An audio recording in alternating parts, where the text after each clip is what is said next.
বন্ধুরা, আপনার ফোনের স্পিকারের সাউন্ড যদি অনেক বেশি কমে যায় তাহলে বন্ধুরা আপনাকে কোনো রকমের টাকা পয়সা খরচ করতে হবে না, আপনাকে নতুন স্পিকার লাগাতে হবে না। আপনি নতুন যখন ফোনটিকে কিনেছেন ফোনের মধ্যে যেরকম লাউড সাউন্ড ছিল ঠিক সেরকম আপনারা করে নিতে পারবেন। মানে আপনাদের ফোনের স্পিকার দুইটিকে, নিচের এবং উপরের স্পিকার দুইটিকেই আপনারা আগের পজিশনে ফিরিয়ে নিতে পারবেন।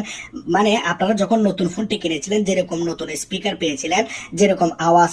ছিল ঠিক সেরকমই আপনারা আপনাদের ফোনের স্পিকারটাকে করে নিতে পারবেন। হ্যাঁ বন্ধুরা, অনেকে আমরা কল করার সময় আমরা দেখতে পাই এই যে সামনের স্পিকার দিয়ে আমরা কথা বলা ভালোভাবে বুঝতে পারি না, বা অনেকে মুভি দেখতেছি বা সং শুনতেছি আমরা দেখতে পাচ্ছি এই যে নিচের স্পিকারটি রয়েছে এই স্পিকার দিয়ে সাউন্ড অনেক বেশি কম আসতেছে, বা আমাদের মনে হচ্ছে যে মুভি দেখার সময় বা সং শোনার সময় আমাদের ফোনের সাউন্ড অনেক বেশি কম আসতেছে, আগে অনেক বেশি ছিল। তাহলে বন্ধুরা কোনো রকমের টাকা খরচা ছাড়াই আমি আজকে আপনাদেরকে দেখাবো ঘরে বসে জাস্ট দুইটি সেটিং এর মাধ্যমে আপনি আপনার ফোনের